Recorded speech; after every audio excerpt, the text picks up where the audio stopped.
امام حسن فرماتے ہیں صراط مستقیم کے بارے میں جب پوچھا گیا صراط مستقیم کیا ہے، حضرت امام حسن فرماتے ہیں انا،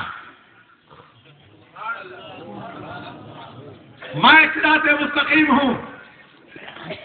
اس کا مطلب یہ ہوا اہل بیت اطہار صراط مستقیم ہے، حسین صراط مستقیم ہے، حسن صراط مستقیم ہے،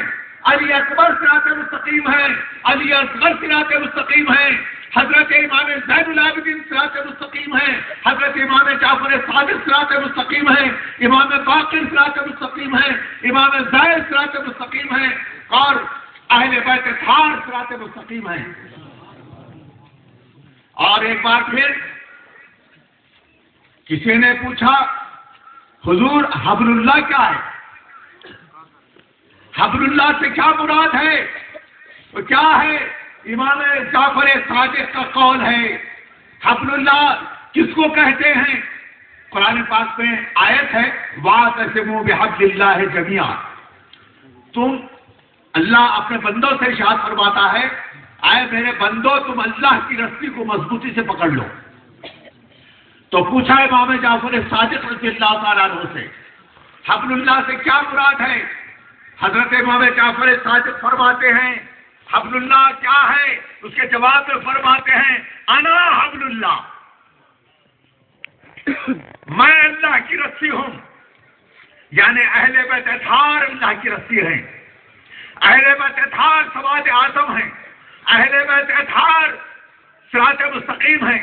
اور انہی کے اصول کو، انہی کے طریقے کو، انہی کے ضوابط کو صراط مستقیم کہتے ہیں، اور صراط مستقیم کا دوسرا نام اہل سنت و جماعت ہے، اور انہی کو اہل سنت و جماعت کہتے ہیں۔ میں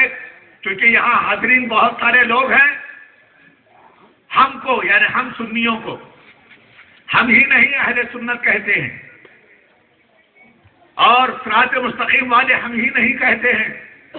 بلکہ کفار بھی ہم کو صراط مستقیم کا راہی کہتے ہیں،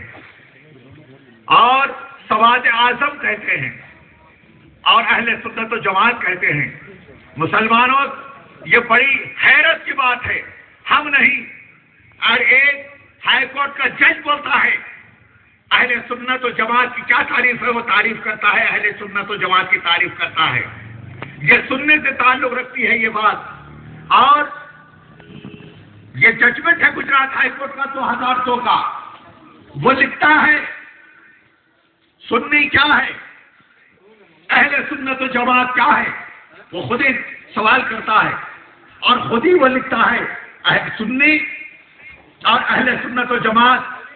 اس کو کہتے ہیں رسول اللہ صلی اللہ تعالی علیہ وسلم کے بعد ابو بکر صدیق، عمر فاروق اعظم، حضرت عثمان غنی، حضرت مولا کائنات رضی اللہ تعالیٰ عنہم نے جو ضوابط قائم کیے، جو اصول قائم کیے، اور جو طریقے قائم کیے، تو انہی طریقوں، انہی اصول اور انہی ضوابط کو اہل سنت و جماعت کہتے ہیں۔ اور یہ آگے چلنے کے بعد 4 فیس میں تقسیم ہوئے اور 4 سیکٹ میں تقسیم ہوئے۔ 4 فیس حنفی، شافعی، مالکی، حنبلی، اور 4 سیکٹ قادری، چشتی، نقشبندی، سہروردی۔ اور پھر وہ تعریف کرتا ہے قادری کی ذیلی شاخیں،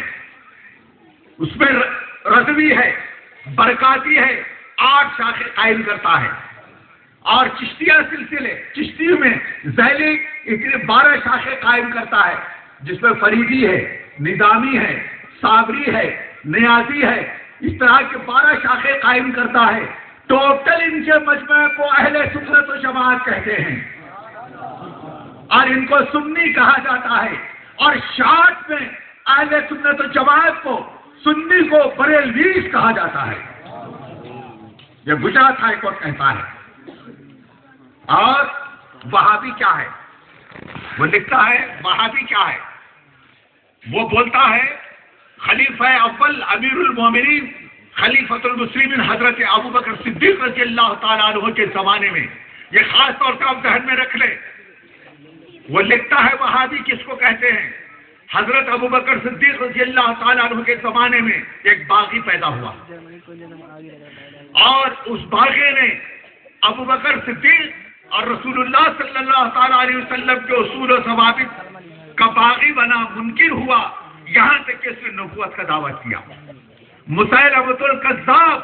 مسیلمۃ الکذاب کے ماننے والے کو وہابی کہتے ہیں۔ اور یہ آگے چل، اب یہاں سے اس نے گراوٹ باندھا، چلتے چلتے ہر دور میں ہر وقت کیا اس کا نام رہا، اس کی شاخیں کہاں کہاں قائم ہوئی، ہوتے ہوتے اب آتا ہے اس کا ایک طریقہ، اس کی ایک شاخ نجد میں قائم ہوئی۔ شیخ عبد الوہاب نجدی کی صورت میں وہاں ایک شاخ قائم ہوئی، اور عبد الوہاب نجدی کے پورے عقائد لکھتا ہے، یہ عقائد تھے، اور عقائد لکھنے کے بعد وہ لکھتا ہے انہی عقائد کو، انہی اصول کو، اور انہی اصول و ضوابط کو، انہی کے طور و طریقے کو ہندوستان میں مولوی اسماعیل صاحب دہلوی لے کر آئے، اور مولوی اسماعیل صاحب دہلوی نے اپنی کتاب صراط مستقیم میں، اپنی کتاب تقویۃ الایمان میں یہ لکھا، اب اس کے پوری تفصیل لکھتا ہے، یا رسول اللہ کہنا شرک، یا علی کہنا شرک، یا غوث کہنا شرک، صحرا بننا شرک، وہ پوری تفصیل لکھتا ہے۔ اور لکھنے کے بعد وہ یہ لکھتا ہے، مولوی اسماعیل صاحب دہلوی نے جو حقیقت میں وہابیت کی جو بنیاد رکھی